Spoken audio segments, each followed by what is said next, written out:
gostaria de ser nomeado. Se os irmãos pegarem uma hora, por curiosidade, e ver onde é que estava Filipos, e ver a distância de Roma, que é o caso que esta carta aqui faz parte das chamadas cartas ou epístolas do cativeiro, que Paulo estava preso lá em Roma, faz parte dessa. Vê a distância que tem.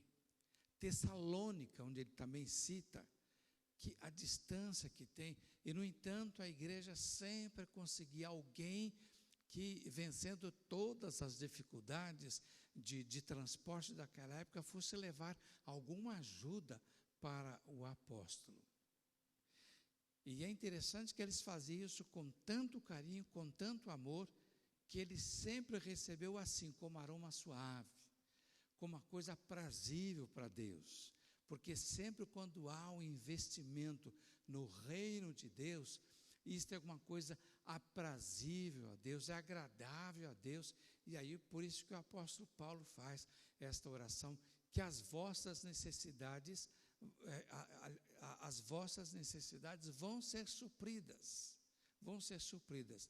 mas teve igreja, que é o caso de Corinto, que mandou e ele rejeitou, não quero ser pesado para vocês, e aí ele preferiu viver daquilo que ele fazia, e fazia muito bem, que era fazedor de tendas. Ele fabricava tendas e o exército romano comprava as tendas. Ele era um fazedor de tendas. Então é uma igreja assim que realmente tem um carinho todo especial do apóstolo Paulo. Como nós dissemos, carta escrita lá em Roma, quando ele estava preso, aproximadamente entre o ano 62, 63, máximo 64, dependendo de quem é o historiador, vai dando essas datas, 62, 63, 64, ninguém passa de 64, porque 64 foi quando o apóstolo Paulo morreu, né? Então ninguém vai colocar 65 nos seus cálculos. Esta epístola traz aqui uma expressão que é famosíssima: tudo posso naquele que me fortalece. E eu conheço essa expressão, tudo posso naquele que me fortalece, desde meus 12 anos, quando eu me converti, 11 para 12 anos, quando meu pai se converteu, logo depois minha mãe e pouco depois eu, e que eu fui para a Sociedade Metodista de Juvenis. E o moto da Sociedade de Juvenis naquela época, eu acho que hoje deve ser hoje também, tudo posso naquele que me fortalece, ou tudo posso em Cristo que me fortalece, se não me engano havia essa clareza. Então desde aquela época eu conheço, tudo posso em Cristo que me fortalece. Então desde minha tenra idade eu aprendi a decorar esse texto, porque nós fazíamos as devocionais todo domingo fazia a devocional dos juvenis, e terminava a devocional dos juvenis recitando o moto da sociedade, E esse texto, tudo posso naquele que me fortalece, é um texto que é o versículo 13 do capítulo 4 de Filipenses. É um texto que para muitos é mal usado, acaba sendo como: eu quero tudo, então eu posso tudo, eu posso ter todas as coisas, porque Cristo vai me dar, e dá uma torcida tremenda nesse texto. A famosa teologia da prosperidade que está aí enchendo diversas igrejas, eles torcem para valer, O que o apóstolo Paulo quer nos ensinar no contexto todo deste que nós lemos de 10 a 20, em que esse texto, o versículo 13, está ali inserido, ele é contido nesse texto de 10 a 20. O que ele quer nos ensinar? Então nós temos algumas lições preciosas. Primeiro, que ninguém é tão especial nesse mundo ou nesse universo que Deus criou, para não ter problemas. Para não ter problemas. E é muito comum quando chega algum problema, dependendo da intensidade do problema, e quem é que não já passou por determinados problemas, que chegamos a dizer: Senhor, por que eu? Por que isso? Por que aquilo? Todos nós. Começa comigo. Eu já testemunhei isso aqui, de passar por determinado momento, mas Senhor, por quê? Por quê? Ninguém está isento de falar o porquê. Dependendo de como a pancada que a vida dá na cabeça, na família nossa, nós gememos, e no gemer, nós costumamos ir por esse lado. E o Senhor entende muito bem isso. Não é pecado, é sinal na nossa humanidade. Porque eu, porque a minha família, todos nós somos atingidos. E a palavra de Deus, evidentemente, em nenhum momento autoriza nós dizermos que vem para cá que não teremos problemas. O próprio Senhor Jesus, falando sobre si mesmo, ele afirma que o Filho do Homem não tem onde reclinar a cabeça. Não tem onde reclinar a cabeça. Também o Senhor Jesus disse assim: olha, no mundo vocês vão passar por aflições, mas tem de bom ânimo. Ainda bem que não ficou só. No mundo vocês vão passar por aflições. Ele não parou aí. Mas tem de bom ânimo. Porque eu venci o mundo. Eu venci o mundo. O grupo de discípulos aprendeu muito cedo, que a sociedade, a humanidade, tem uma força tremenda, e eles conseguiram fazer com Jesus aquilo que eles sabiam fazer muito bem. Eles levaram Jesus ao extremo do sofrimento que nenhum de nós suportaria. Nenhum de nós suportaria. Estaríamos, quem sabe, morrendo logo no início. Morrendo logo no início. E ele suportou tudo isso. Aquele filme A Paixão, do Mel Gibson, existem outros filmes A Paixão. Aquele filme A Paixão de Mel Gibson, que é empregado toda uma tecnologia cinematográfica ali em cima, toda uma tecnologia moderna de artes, etc., de computação gráfica, que dá uma vivacidade muito grande em tudo que se passou ali com Jesus. Aquilo não representa uma fração daquilo que na verdade foi. Não representa. Não existe representação e tecnologia que consiga expressar tudo aquilo que Jesus realmente sentiu, porque ali estava lá o John Cassavetes, ele estava representando. Ele não estava sentindo, ele estava representando. Representar uma coisa, sentir a outra.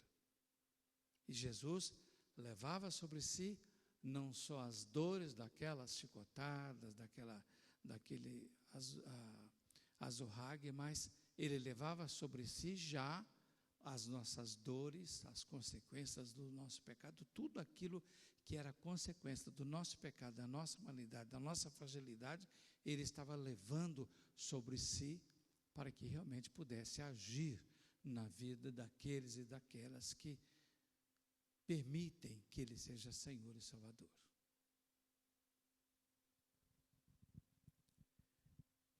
Mas Jesus estava dizendo, eles fizeram o que fizeram, mas na ressurreição ele estava dizendo, eu saí vitorioso.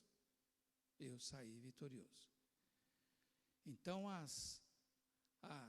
os sofrimentos são os mais diversos. Se os irmãos lerem qualquer revista de Portas Abertas, vão estar vendo, ou entrar no site Portas Abertas, vão ver quantas pessoas ainda sofrem, até que nas Américas sofrem perseguições.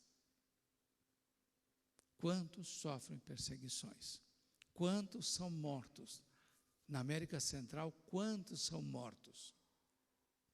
Aqui pertinho de nós chegamos até a passar um filme aqui, Transformações, em que quantas pessoas morreram.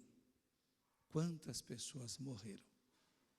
Mas foram mais do que vencedores.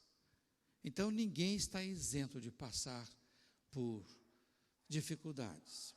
A outra coisa que quer aqui nos ensinar esse texto, que a vida ela pode apresentar para nós surpresas arrasadoras. Surpresas arrasadoras.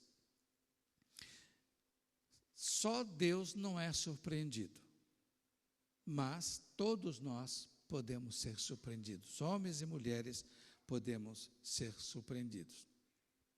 Quando Paulo é enviado de Cesareia para Roma, ele passa por uma viagem que ele relata no capítulo 27 e 28 de Atos, que se pararmos para ler, é uma coisa impressionante. Quantas coisas ele estava sentindo que estaria acontecendo, mas o centurião que estava comandando aquela jornada de Cesareia até Roma, ele não estava se incomodando com Paulo, com aquilo que Paulo falava na sua experiência. Paulo nem fala de revelação, não, é sua experiência. E ele vai passando por tempestades muito grandes, ele prevê esta viagem vai ser pesada, vai ser difícil, vai ter prejuízo inclusive da carga, e realmente aconteceu isso. Então, foi uma tempestade muito violenta, teve naufrágio, depois ele é acolhido, ele não, todo o grupo é acolhido por um grupo de bárbaros, uma região, dos bárbaros, e num determinado momento ele é picado por uma cobra. Então ele teve, só num curto período, ele teve muitas surpresas bem desagradáveis. Ele, Paulo, ele, o chamado apóstolo dos gentios. Então não existe ninguém especial que fique isento, e também as surpresas podem ser surpresas arrasadoras. A terceira coisa que Paulo quer nos ensinar é que o que nos ajuda a suportar todas as surpresas desagradáveis, os sofrimentos que a vida pode colocar, que a sociedade pode colocar na vida de cada um de nós, é o poder de Deus, somente o poder de Deus.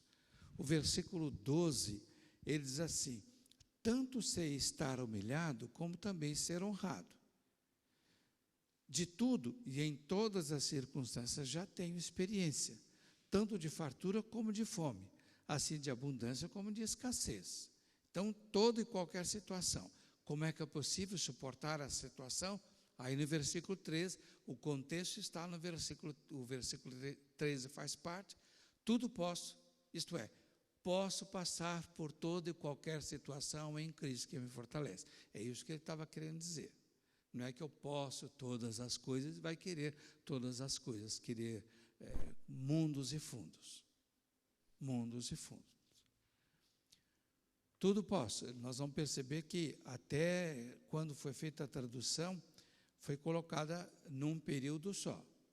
Tanto sei estar humilhado, como também ser honrado, de tudo em todas as circunstâncias, já tem experiência, tanto de fartura como de fome, assim de abundância como de escassez, tudo posso naquele que me fortalece.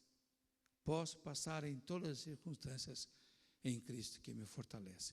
Nós passar por todas as circunstâncias. Nós já passamos, como família, por tantas e tantas circunstâncias que alguém disse assim: se vocês quiserem, vocês podem escrever um livro. Não vou escrever um livro porque já tantos colegas escreveram livros que tiveram experiência semelhante à nossa e o livro ficou empacado e não há condições de de empregar o dinheiro para alguma coisa assim.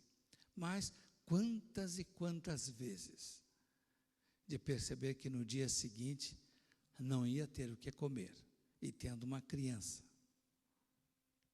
E tantas situações nós passamos. No entanto, Deus esteve conosco.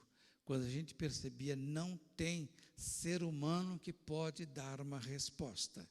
E no dia seguinte, Deus dava a resposta. Quantas e quantas vezes? Quantas e quantas vezes?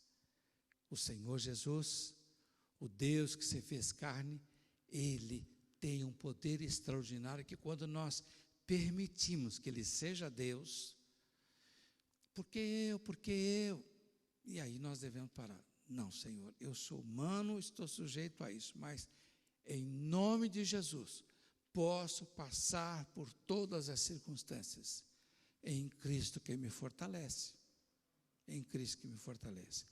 É interessante nós percebermos que na cruz do Calvário, ou lá no Calvário, haviam 3 cruzes, 2 culpados, 1 inocente. 2 estavam encarando de uma forma, pensando em Deus. Senhor Jesus e aquele que o pessoal diz que é o bom ladrão. Não existe bom ladrão, mas aquele ladrão que se é arrependido. Senhor, lembra-te de mim quando entrares no teu reino. Os 2 estavam enfrentando, pensando no reino de Deus. E o outro estava blasfemando. A grande diferença é na mesma situação, é como é que nós vamos enfrentar. Em 2 Coríntios capítulo 4, versículos 16 a 18, 2 Coríntios 4, 16 a 18, 2 Coríntios 4, 16 a 18.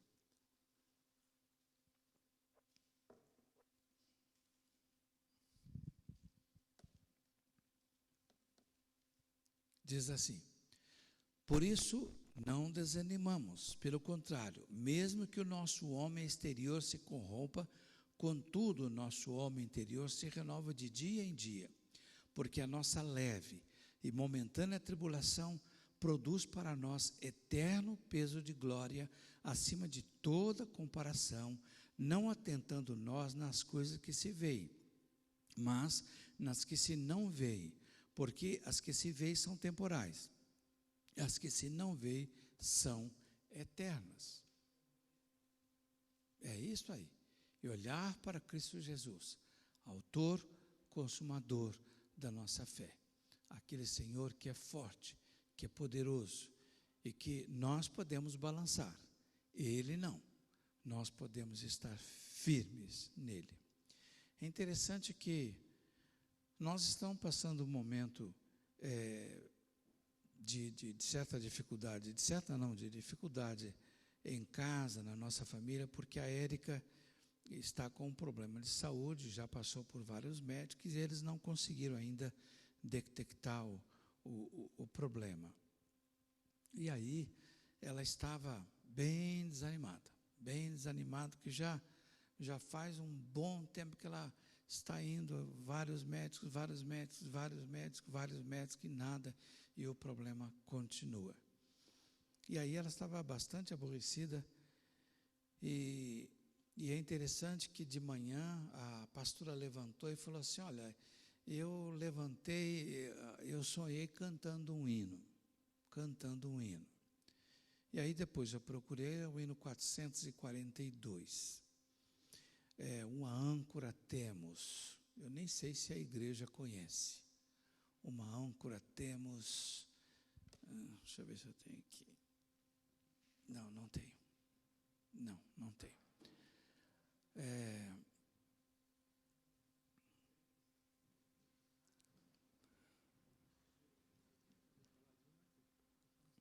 Deixa-me ver.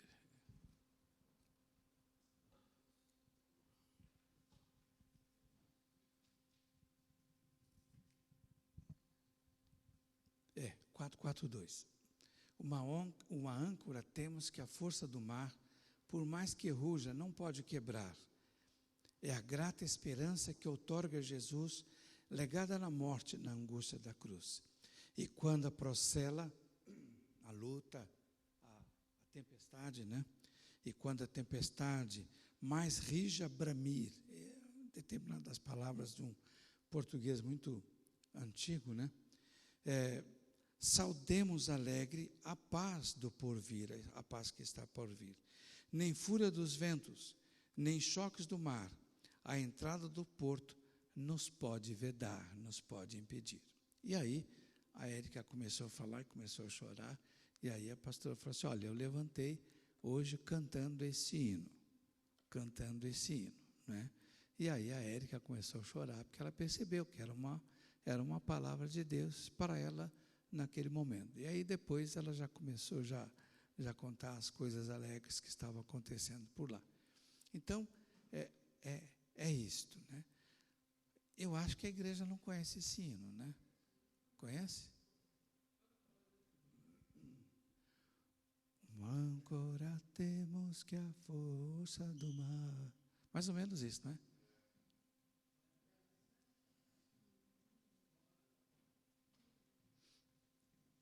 Esse eu não sei de cor. Os outros.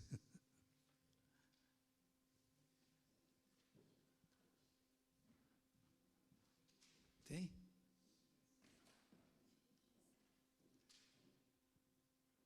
Deve ter mais algum inário lá.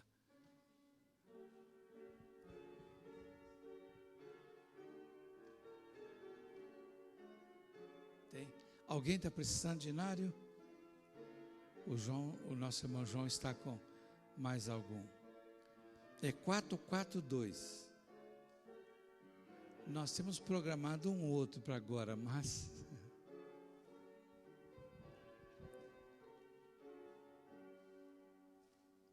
Vamos cantar em pé?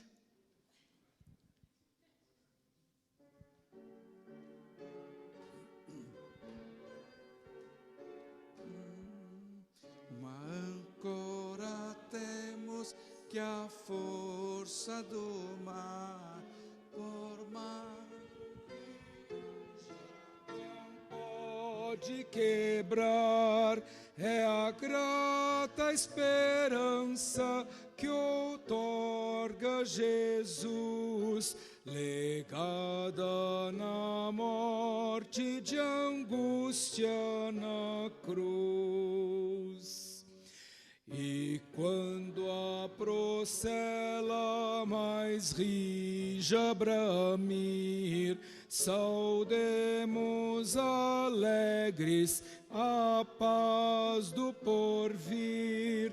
Nem fúria dos ventos, nem choques do mar, a entrada do porto nos podem vedar. Amém, amém. Esse hino é lindo, é lindo. Nós temos programado um outro, mas fechamos com esse. Que realmente, irmãos e irmãs, a nossa vida seja assim. Os irmãos e as irmãs podem sentar. Pastora.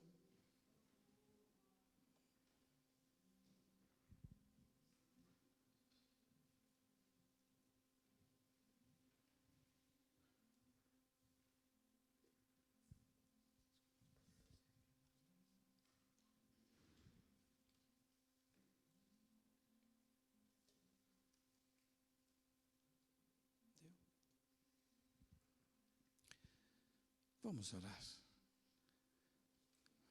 Nosso Deus, nosso Pai de amor, nosso Pai querido, Senhor, em nossa vida nós temos muitas lutas, nós temos muitas dificuldades, enfrentamos, Senhor, muitas situações que nos surpreendem, muitas delas esgotam as nossas forças, mas, ó Deus, nós te louvamos, engrandecemos o teu nome, porque tu és, ó Pai, esse Deus maravilhoso, que venceu o maior inimigo nosso, que é a morte, vencendo na cruz do Calvário.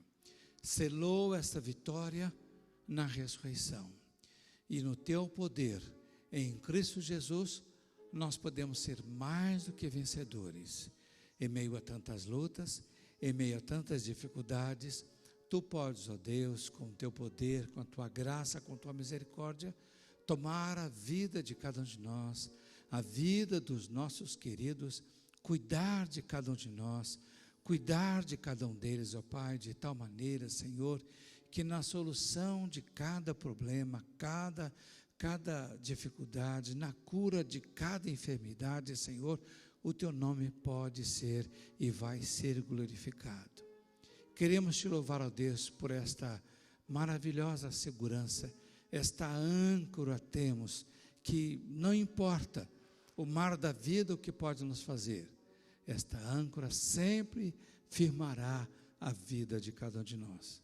Mas nós queremos, ó Pai, que isto custou um preço altíssimo para Ti, porque custou a morte de Cristo Jesus na cruz do Calvário. E naquela noite que Ele foi entregue, Ele instituiu o sacramento da Santa Ceia, quando ali junto com seus discípulos, Ele chama para que eles participassem daquela última refeição.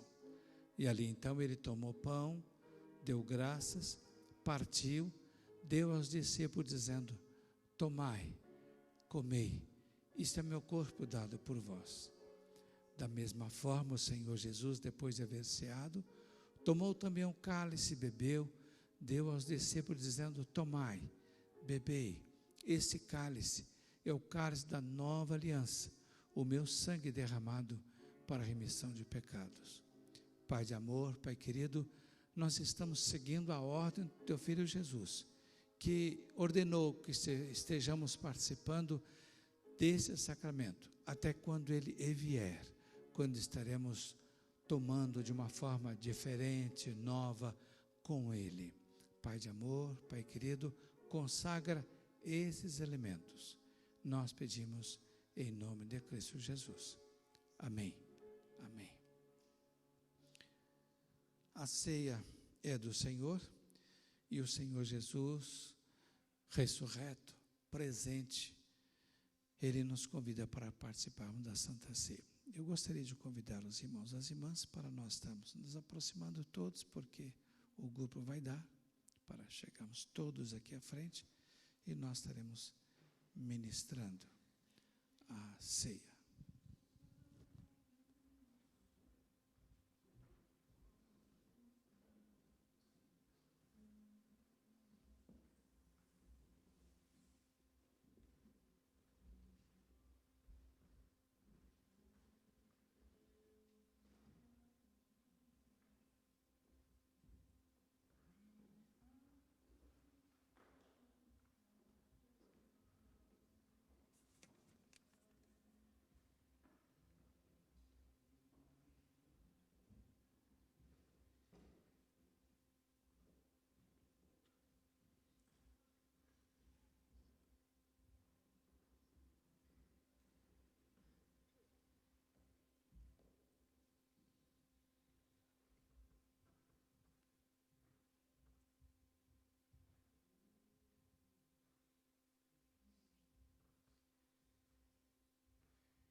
Tomai e comei.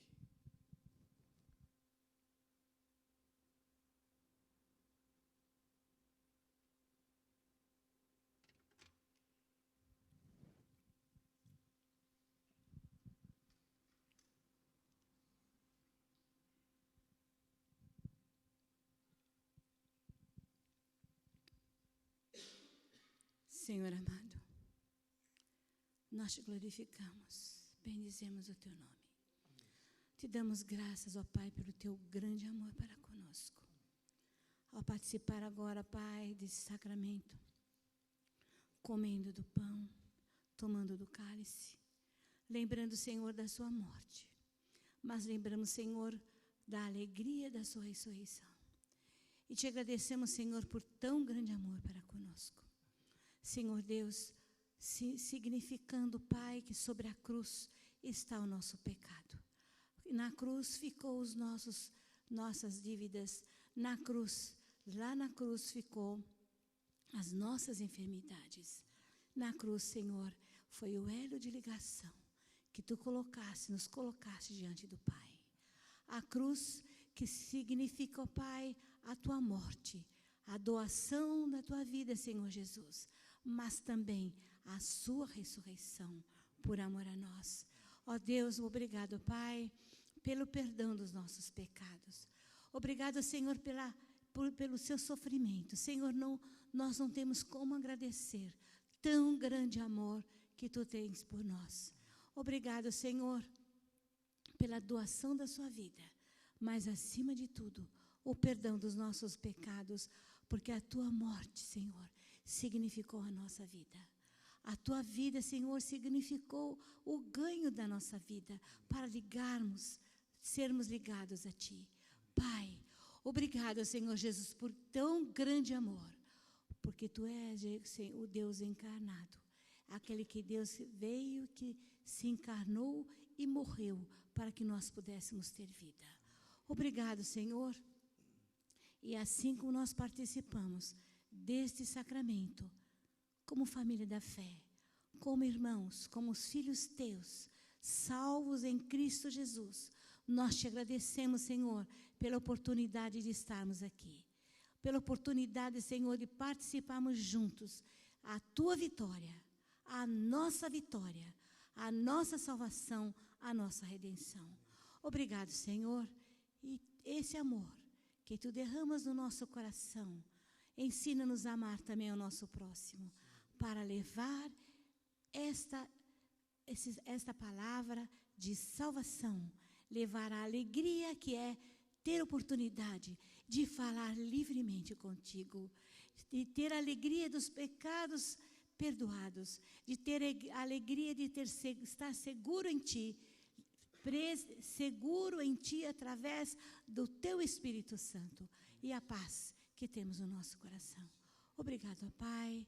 Ensina-nos cada vez mais a entender e a depender da tua graça e do teu amor. Obrigado por essa oportunidade de estarmos aqui. Nós te louvamos e te agradecemos tão grande bênção em nome de Jesus. Amém e amém.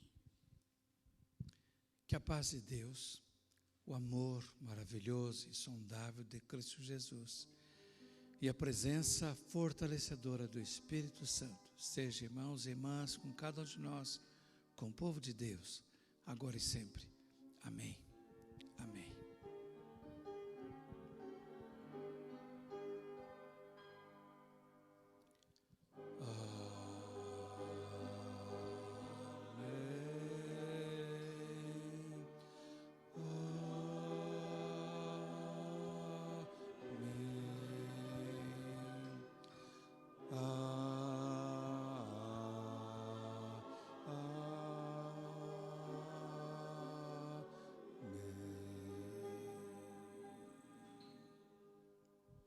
Levantai-vos.